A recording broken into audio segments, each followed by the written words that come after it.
Without fear, there's no bravery, none of Welcome back to Heavy Bag Heroes, where a guy who did jiu-jitsu for 6 months and hits a heavy bag in his garage gives you the latest and greatest takes on the UFC. This weekend we've got Vinicius Oliveira versus Mario Bautista, the bantamweight matchup. I think it's going to be a good one. I think this is kind of a card that people are going to be sleeping on. There's a really good fight, another bantamweight fight on it that I'm pretty excited about after I did some research. Most of the names I didn't really know at first. After doing some research, I had seen them fight before and was able to watch some of their previous fights, or at least their highlights, just to kind of get caught up on how their fighting style and how they might match up with their opponent coming up. Because obviously I know so much. I hit my heavy bag in my garage, of course. But this is our third weekend in a row of UFC. How blessed are we? Thank you, Dana White and Hunter, even though some of the stuff you're doing doesn't really make sense. Not to harp on the whole Diego Lopez, Alexander Volkanovski being the most pointless rematch in existence in history. But UFC 325, looking back on it as a whole, now that the dust has settled, I think that was a great card. I can't decide, though, if I like it more than UFC 324, if I enjoyed it more than UFC 324. Almost solely on the Justin versus Patty fight. That just did so much for that card. But there were some really great fights on UFC 325. I mean, the Dan Hooker Benoit Saint Denis fight was really good. Big win for Benoit. The Fiziev versus Rufy fight, that was an exciting one to watch. I'm trying to think who else was on this card. Even though, like, I would never go back and watch this fight, the Tai Tuivasa versus Taliesin Teixeira fight, you know, that was, like, in the moment, a very exciting fight because of the tension of Tai possibly getting the knockout in the third round. But anyways, I can't think of the other fights, but ended up being a really great card. And I think that Friday or Saturday night, I think that this fight's going to be a great card as well. I'm going to go ahead and share my screen here so y'all can see what I'm looking at. UFC Fight Night, first fight of the night, Dustin Jacoby versus Julius Walker. Now, Dustin Jacoby has been in the UFC since 2011. Little bit of what you'd call a journeyman, just kind of hanging out and fighting. Coming off of 2 first-round knockouts, though, which is big, and then he got knocked out, and then I think he knocked someone out, and then got knocked out, then got knocked out, and then knocked someone out. So the guy's been knocked out. He's getting knockouts. Julius Walker, whereas on the other side of the pendulum, is literally brand new to the UFC, lost his first fight against Curtis Blades that was on short notice to a split decision, I believe, and then his second fight he won. Lots of wrestling, lots of takedown and grappling. Pretty decent striking. Dustin Jacoby, I don't think he's ever wrestled a day in his life. So that's why my pick is Julius Walker. I think these new guard guys know that if they want to take out these old guys and they want to make a move in the lightweight and heavyweight division, it is good to have wrestling in your repertoire. I mean, like Jailton Almeida, we've got Julius Walker here. I'm trying to think who else are wrestlers. You know, like John Jones was like the blueprint for it. Like, he dominated at the lightweight division because he was a phenomenal wrestler. And there have been like a lot of really good wrestlers who've come through the lightweight and the heavyweight division, of course, but there's not a ton of them. But I feel like these younger guys, they're taking that almost Dagestani approach, little shade to Dagestan.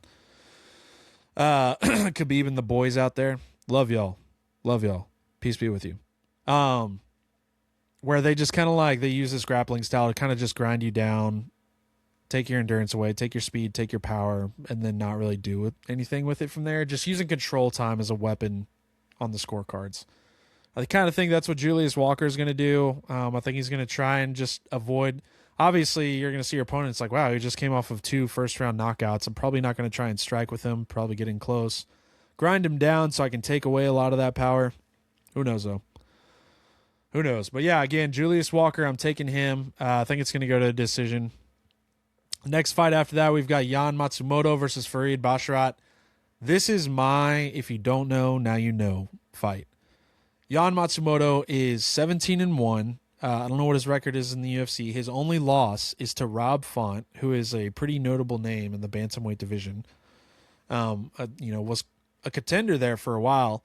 And then we've got Farid Basharat, who is undefeated and pretty much won nothing but unanimous decisions pretty decisively in his fights. So it's kind of an interesting... I don't want to say it's an interesting matchup. It's a great matchup. I'm really excited for this matchup. I do think, though... Yeah, let's see. Farid... Yeah, he's gotten one first-round finish back in 23. Submission with an arm triangle. But yeah, unanimous decision wins, typically outstrikes his opponents. It's going to be an interesting one because Yan Matsumoto, he went split decision, loss, unanimous decision win, guillotine choke, unanimous decision. Both fairly new in the UFC. But after kind of watching some tape on the guys, I think Farid, he just seems to be a really intelligent striker and puts on a good pace, has really good volume. Where I think Yan Matsumoto kind of more responds and just wants to hit you with power shots. So I think Farid is probably going to take it based on the volume. I don't think there's going to be a knockout. I don't think there's going to be a finish. I think it's going to be like some seriously high-level striking and volume and pace. I think these guys are really going to get after it. So my pick is Farid Basharat to get the win here. And then for our next fight, middleweight bout, we've got Mikhail Olenzinski versus Marc-Andre Barriault. I don't know if that's how you say his last name. Kind of an interesting matchup just from the aspect that both guys are not... I don't want to say they're not doing well in the UFC, but like Mikhail Olenzinski's, I just looked it up. His last fight was versus Gerald Meerschaert. And if you've ever listened to an episode of me before, I've been screaming about how Gerald Meerschaert wants to be out of the UFC. So it's like not a super notable win for Olenzinski there. And then Cedric Dumas before that. He got a first-round knockout. And that one, too, is just kind of like, I don't know. There's nothing really there for it. Then he got beat by the Pirate, Share Bullet. And then he got finished by Kevin Holland. But the thing is, like, Mikhail, I think, like, I can't remember what fight I saw him in before those fights. I think it was his last win before those. He was like really violent, really aggressive. And that's why I think he's going to get the win here. Marc-Andre Barriault's, while not a terrible record, he's been in the UFC for a while. Let's see.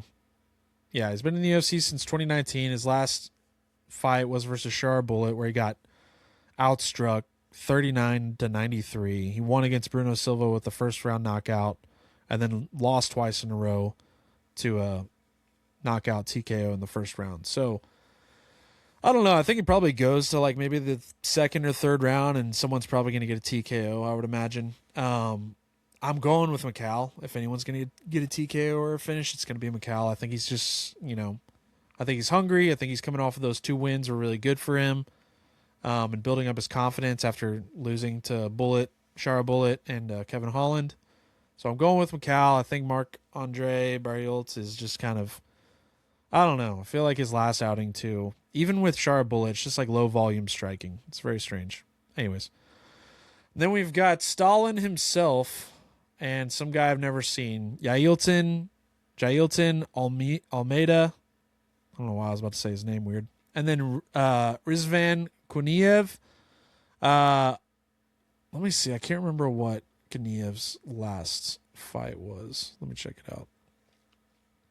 So he lost to Curtis Blades in a split decision. First 2 fights in the UFC, both a third round KO in Dana White Contender Series and a first round KO. I would like to see a knockout here of Jailton Almeida, just because I hate his style of fighting.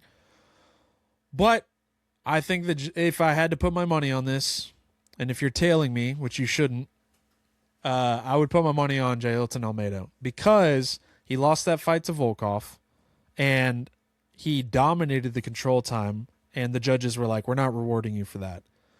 He had way less strikes than Volkov, even though he had control time and was on the top the whole time, which is insane. But I think he's going to learn from that, and he's going to learn that he needs to have more volume. He's going to do more striking. I think he's definitely going to be able to get a takedown on this guy and probably just hold him on the ground, lots of striking, maybe a little jiu-jitsu. I don't know. I'm putting my money on Jailton Almeida.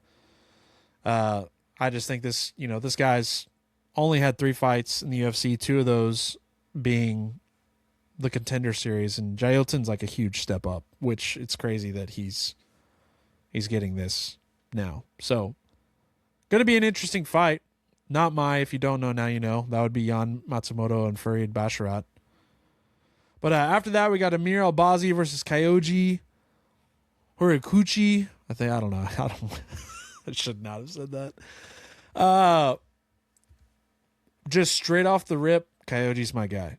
I'm going with Kyoji. He took a lot of time off from the UFC.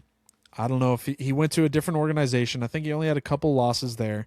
His only loss in the UFC was to arguably the greatest mixed martial artist of all time, being Mighty Mouse. Came back, beat up Said Nurmagomedov, choked him out, which is huge. And Amir is coming off of a not Brandon Royval. Y'all know who I'm talking about. Brandon Moreno, coming off a loss, I don't want to say bad loss. It was long enough ago, but he got pretty worked in that fight, to say the least. And apparently had back surgery, changed camps, a whole bunch of stuff. So he was coming up and thought he was going to be a pretty big contender, but I just think Kyoji's hot right now. I'm going with him. I think Amir Albazi, he hasn't fought in a long time, and before that he hadn't fought in a long time. I think Kyoji's been fighting, and I think he's gonna take it. I think he's the guy that I'm gonna put my money on. Don't think it's going to be a finish, but I think it's just ultimately going to be unanimous decision to Kyoji. And then for the main event, Mario Bautista versus Vinicius Oliveira. This is a great matchup. So my pick, though, a lot of people are going to hate this, who know the UFC and know Mario Bautista. I'm taking Bautista. And the reason I'm taking Bautista is because he's been on a tear. He gets the opportunity for Umar Nurmagomedov, who is a title contender, who got to fight for the title, barely lost that, and has dominated all of his other fights, and didn't give him necessarily a run for his money, but definitely gave him a challenging fight. It was way more challenging than I think Umar thought it was going to be. Mario did really good. I think Umar just, does what the Dagestanis do, and they managed to do the right things to get themselves in the right positions and take over on control time, and that's how they win the fights. Mario, though, he had some great moments, great grappling, really good striker. Vinicius, also a phenomenal striker. He's got an incredible third-round knockout flying knee. The only thing is, I can't remember who it was he fought. They got into the second and third round, and he gassed pretty hard, where Mario Bautista has a gas tank like a freak. I mean, him and Umar went all 5 rounds in their fight, and they just never stopped. Vinicius in the third round looked like he was gassing out. And I heard someone use a term today. I wish I could remember what it's called. Functionally fatigued, I think, where they've categorized fighters as guys who are fatigued, but they're functionally fatigued. They use Justin Gaethje for an example. When you look at him, you're like, this guy's fatigued, he's exhausted, but he's still doing everything he needs to do, and he's doing it right. And I don't really know if Vinicius is a functional fatigue. It didn't really look like it in that fight. But I think he's a phenomenal striker. He's going to be a huge problem in the first round. But I think Mario Bautista, he got the experience with Umar, probably hot. He was on the tear for the title, and that was his shot. Wants to get back to that, needs to stop this guy. As this is what they kind of do whenever you fight for the title. You get the next guys coming up because that's how it works. That's how it should work, Dana White. Anyways, I think it's going to be a great matchup, though. I think we're in for a good fight. I think we're going to see some really good striking, and then at some point, Mario Bautista is probably going to start taking over with the grappling. If he can get a takedown, then that'll probably be the whole fight. It'll just be nothing but takedowns, a lot of ground and pound, a lot of control time. I imagine in the first round he's going to come out and look for that takedown and try and grind him out of the first round. For lack of better terms, take his spirit. Get into the second round, do the same thing. If Vinicius lets him keep taking him down, that's just going to be the whole night. So I do think it's going to be a really good fight, though. I think it's going to be a good fight. It's definitely worth watching. I I'm actually excited to watch it. Like I said, I initially was looking at the card maybe a week ago or something, and I was like, man, I don't really recognize any of these names, and these aren't really big fighters. But after looking into it, pardon me. After looking into it, I'm genuinely excited for it. I think it's gonna be a good card. Then I think we get a week off, and we get Sean Strickland versus Anthony Hernandez. That'll be a really interesting matchup. Sean Strickland's been banned for 6 months or something like that for a comment or something he did. I have no idea. And Fluffy's been on a tear, so that'll be a really good fight. I'm really, really curious to see if Fluffy can get Sean Strickland to the ground. That'll be a really interesting fight. So, all right, appreciate everybody who tunes in. I love talking about this stuff. I'll talk about it if I don't have any followers. It's just fun. I love the UFC. I love what these guys stand for, the discipline, the work ethic. It's incredible. And going in there, just what a freakish sport. I love it so much. Make sure to follow, like, and subscribe. Whatever you're watching it on, it just helps get it into other people's algorithms. If they enjoy the same kind of content. And if you don't enjoy it, please leave a comment down below. Let me know how I could do better. I'm just a guy. Just a guy who hits his heavy bag in the garage. All right. Thank y'all for watching. Be safe. God bless.